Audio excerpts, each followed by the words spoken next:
नम्र निवेदन करूंगा, हमारे सुभाष बराला जी, कैप्टन मन्नू जी, कुलदीप बिश्नोई जी पगड़ी पहनाकर उनका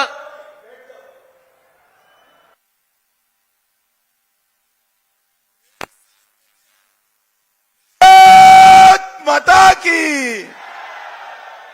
क्यों भाई, हिस्सार वालों की आवाज को क्या हो गया है?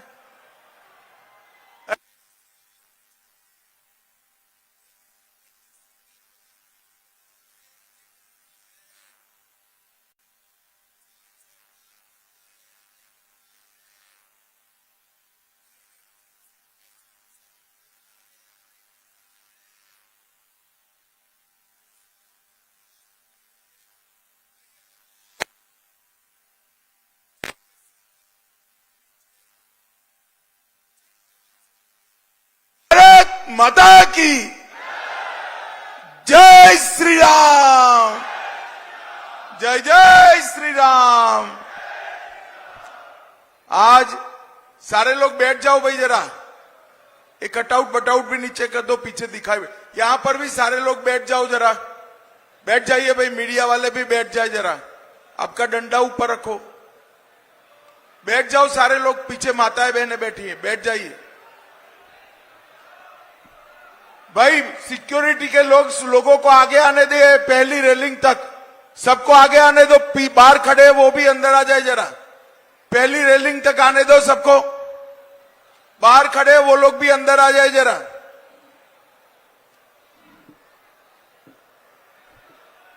भाइयों बहनों, आज मेरे साथ मंच पर उपस्थित श्री सुरेंद्र नागर जी, हमारे राज्यसभा के संसद सदस्य सुभाष बराला जी,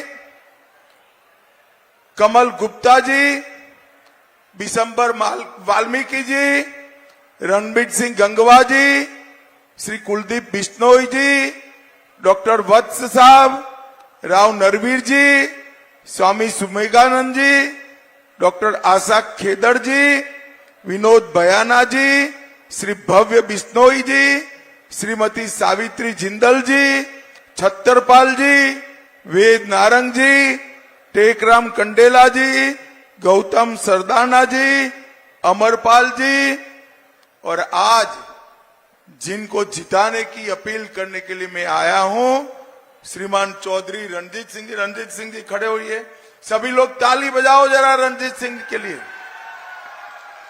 और आज की इस विशाल जनसभा में आए हुए प्यारे भाइयों बहनों, माताओं और मेरे जिगर के टुकड़े जैसे युवा मित्रों, आप सभी को नमस्कार।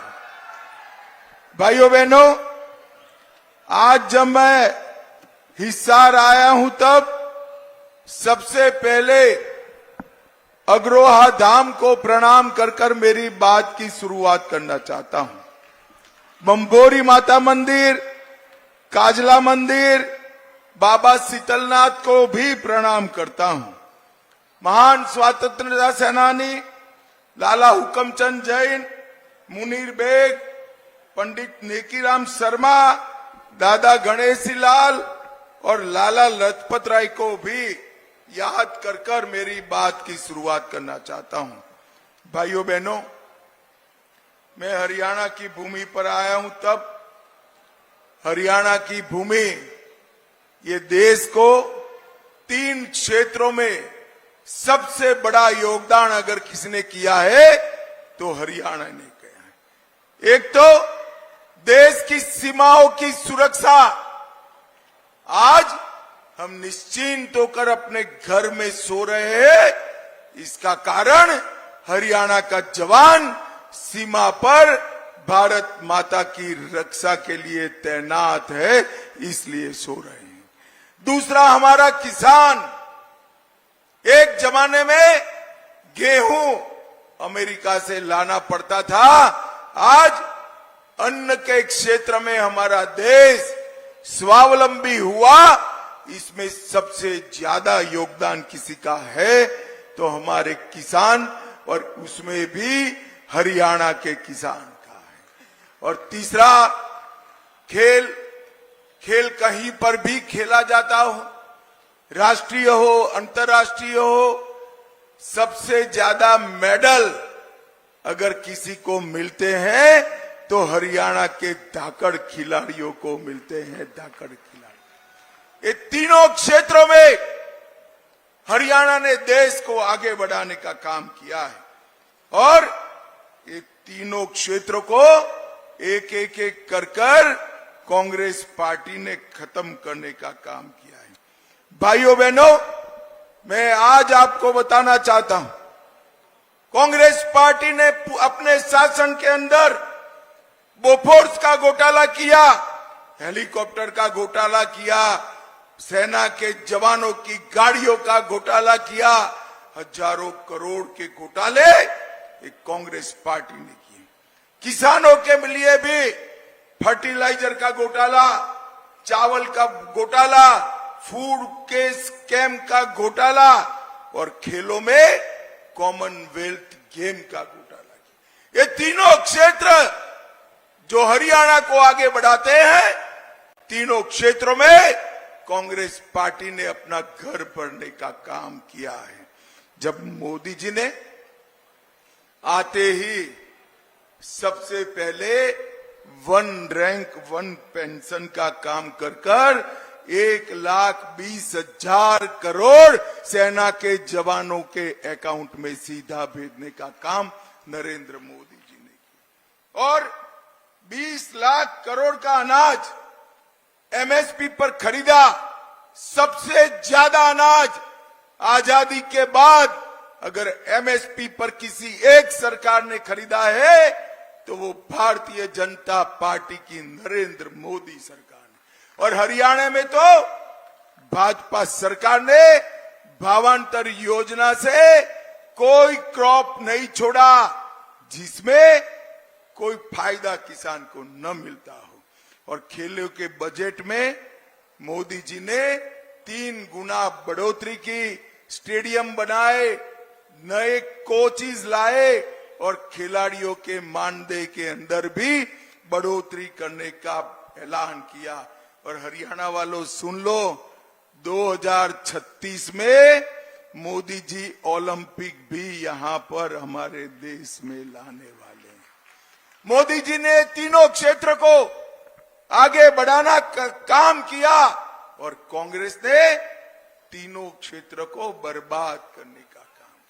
भाइयों बहनों, ये चुनाव जो हो रहा है इसमें 2 खेमे पड़े। एक खेमे में 12 लाख करोड़ का घपला, घोटाला, भ्रष्टाचार करने वाली कांग्रेस पार्टी है और दूसरे खेमे में 23 साल तक मुख्यमंत्री प्रधानमंत्री रहकर भी जिस पर 25 पैसे का आरोप नहीं है, ऐसे हमारे नेता नरेंद्र मोदी है। नरेंद्र मोदी एक और चांदी की चम्मच के साथ पैदा हुए राहुल बाबा है तो दूसरी ओर गरीब चाय बेचने वाले के घर में पैदा हुआ नरेंद्र मोदी है। नरेंद्र मोदी एक और थोड़ी गर्मी बढ़ते ही थाईलैंड और बैंकॉक चले जाने वाले, छुट्टी पर चले जाने वाले राहुल बाबा है। भाइयों बहनों, मेरी बात याद रखना, मैं भी हूं, आप भी हो। 6 तारीख को, जैसे ही 4 को परिणाम समाप्त होगा, 6 तारीख को राहुल बाबा वैकेशन पर चले जाएंगे, वैकेशन पर चले जाएंगे। और दूसरी ओर 23 साल से एक दिन की भी छुट्टी लिए बगैर दीपावली के दिन भी सेना के जवानों के साथ मिठाई खाने वाला नरेंद्र मोदी है। ये दोनों के बीच में आपको तय करना है। एक और पाकिस्तान को मुंह तोड़ जवाब देने वाले नरेंद्र मोदी है और दूसरी ओर एक कांग्रेसी कहते हैं पाकिस्तान का सम्मान करो, पाक ऑक्यूपाई कश्मीर उनसे न मांगो क्योंकि उनके पास एटम बॉम्ब है। अरे मुझे बताओ हिसार वालों, ये पाक ऑक्यूपाई कश्मीर हमारा है या नहीं है? अरे जोर से बोलो, है या नहीं है? कांग्रेस कहती है पाकिस्तान के पास एटम बम है, उसको छोड़ दो। राहुल बाबा, मैं महाराज अग्रसेन की भूमि से कहता हूं कि ये पाक ऑक्यूपाई कश्मीर भारत का है, रहेगा और हम उसको लेकर रहेंगे। भाइयों बहनों, हरियाणा में छठे फेज में चुनाव होने वाला है। आज 5वें फेज का चुनाव है। 4 फेज का चुनाव समाप्त हो गया है। आपको परिणाम जानना है क्या? जानना है तो सुन लो। 4 फेज में नरेंद्र मोदी जी 270 सीटें प्राप्त कर बहुमत प्राप्त कर चुके हैं और 5वें, 6ठे, 7वें ने 400 पार कराना है। और मैं आज कहता हूं, इस शाहजादों और दामादों वाली कांग्रेस को 40 सीट भी नहीं मिलने वाली है। 40 सीट भी नहीं। भाइयों बहनों, कांग्रेस पार्टी के शाहजादे राहुल बाबा ने 24 के चुनावों की शुरुआत भारत जोड़ो यात्रा से की थी। मैं आज आपको कहकर जाता हूं, 4 जून के बाद राहुल बाबा को कांग्रेस ढूंढो यात्रा निकालनी पड़ेगी। कांग्रेस ढूंढो यात्रा, दूरबीन लेकर भी कांग्रेस दिखने वाली नहीं है। 24 के चुनाव में सिरसा से लेकर सोनीपत तक, पंचकुला से पलवल तक और हर जगह मोदी जी का विकास का कमल खिलने वाला है। भाइयों बहनों, ये 10 साल में सबसे तेजी से विकास करने वाले राज्यों में से हमारा हरियाणा है। हरियाणा की आर्थिक विकास दर 8% है। जीएसटी सबसे ज्यादा प्रति व्यक्ति हरियाणा कलेक्ट करता है। ईज ऑफ डूइंग में हरियाणा टॉप पर है। 400 विश्व की फॉर्च्यून कंपनियों के कार्यालय अपने गुरुग्राम में बने हैं और खाद्यान्न देने में देश में हमारा दूसरा नंबर, दूध में तीसरा नंबर और सामाजिक सुरक्षा का पेंशन हरियाणा में पूरे देश में सबसे ज्यादा दिया जाता है। और स्वास्थ्य सुविधाओं में पूरे देश में पहले स्थान पर हरियाणा है। देश में जितनी गाड़ियां घूमती है, हर दूसरी गाड़ी हरियाणा से बनकर जाती है। जितने ट्रैक्टर है, हर दूसरा ट्रैक्टर हरियाणा से बनता है। और ये हुड्डा साहब, आपने क्या किया था? चिट्ठियां लिखकर दामाद के दरबारी बने हुए थे आप। भाइयों बहनों, एक कांग्रेस का हाथ दिल्ली के जीजा के साथ है और उनके शासन में पब्लिक, प्रदेश की जनता खाली हाथ थी। और मैं आज बताता हूं, नरेंद्र मोदी जी के प्रधानमंत्री बनने के बाद, हरियाणा में भाजपा सरकार बनने के बाद हर गरीब के पास पक्का मकान है, शौचालय है, गैस का सिलेंडर है, नल से जल है, किसान का कल्याण है और विकास का गुणगान भी यहां पर हो गया है। भाइयों बहनों, दरबारी, दामाद और डीडल्स की ये सरकार थी, इसकी जगह लोक कल्याण की सरकार नरेंद्र मोदी जी लाए हैं। मुझे बताओ हिसार वालों, अयोध्या में राम मंदिर बनना चाहिए था या नहीं बनना चाहिए था? अरे जोर से बोलो जरा, बनना चाहिए था या नहीं बनना चाहिए था? 70 साल तक ये कांग्रेस पार्टी राम मंदिर को अटका कर रखी, लटका कर रखी, भटका कर रखी।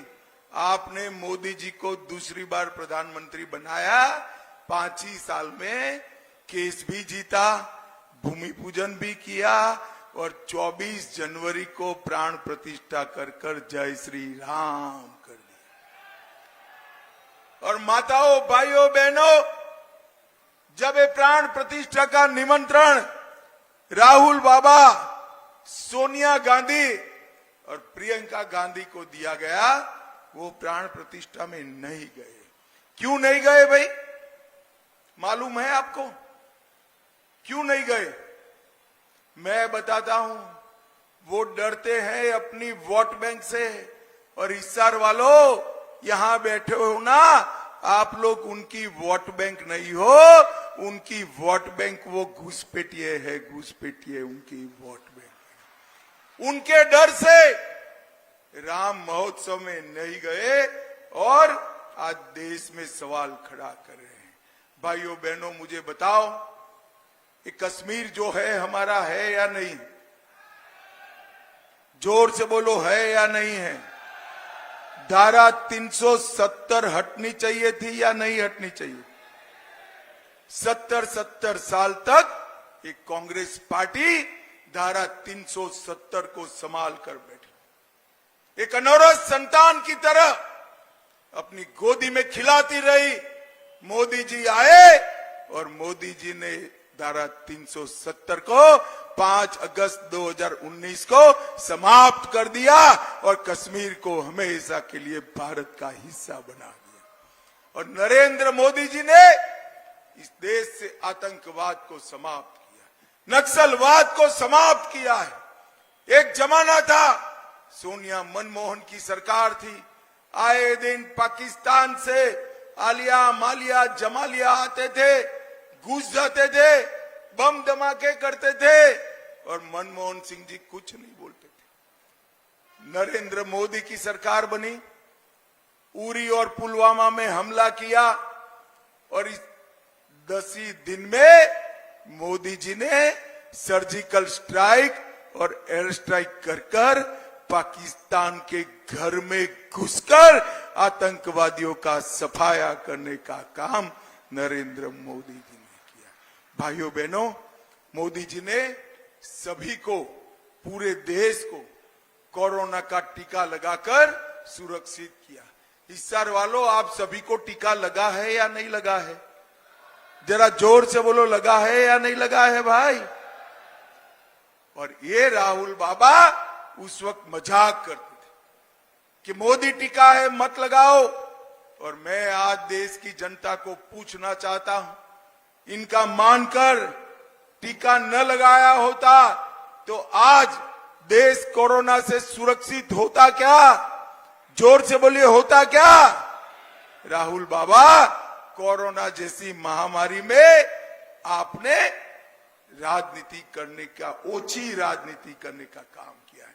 भाइयों बहनों, मोदी जी ने दुनिया में भर में वैक्सीन पहुंचाया। आज दुनिया की फार्मेसी भारत बना हुआ है। भारत का नागरिक कोई भी युद्ध में फंसा हो, बाहर निकालने का काम नरेंद्र मोदी जी ने किया है। आज यूपीआई का डंका पूरे भारत में बज रहा है। चंद्रयान पहुंचाने का काम हमारे मोदी जी ने किया है।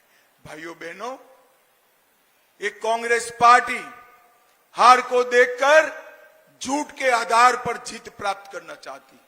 वो कह रहे हैं कि मोदी जी को 400 सीट मिलेगी तो मोदी जी आरक्षण हटा देंगे।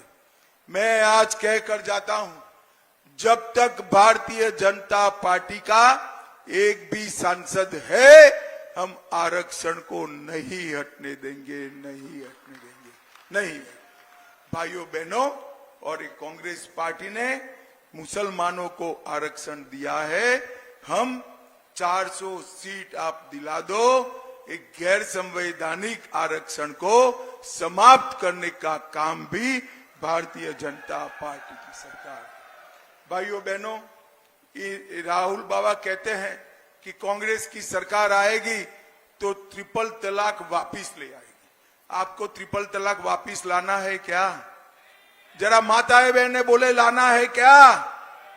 भाइयों बहनों, पूरे हरियाणा के अंदर ढेर सारे विकास के काम मोदी जी ने करे हैं। एक ही लोकसभा में 1,56,000 घरों में पीने का पानी पहुंचाया, 29 सस्ती दवाइयों के केंद्र खोले, 50,000 शौचालय बनाया, 50,000 गैस का कनेक्शन दिया, 18 लाख लोगों को मुफ्त 5 किलो अनाज दिया, 350 किलोमीटर गांवों की सड़क बनाई और 13 लाख लोगों को 5 लाख तक का स्वास्थ्य का पूरा खर्चा आज नरेंद्र मोदी जी उठा रहे हैं। नरेंद्र मोदी जी, भाइयों बहनों, आप रणजीत सिंह जी को जब जिताएंगे, इनके नाम के सामने कमल का निशान है, उस पर आपको बटन दबाना है।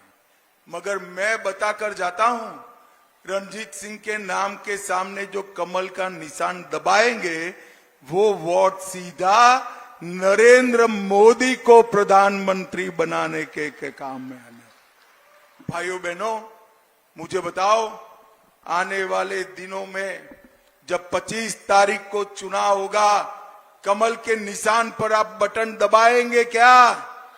अरे जोर से बोलो, दबाएंगे? रणजीत सिंह जी को जिताएंगे? 400 पार कराएंगे? हरियाणा की सभी सीटें मोदी जी की झोली में डालेंगे? मोदी जी को तीसरी बार प्रधानमंत्री बनाएंगे?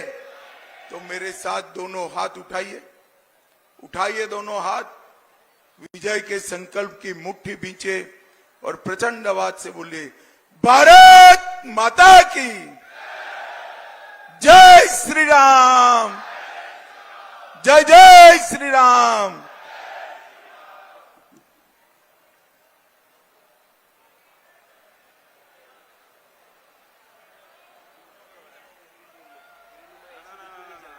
वही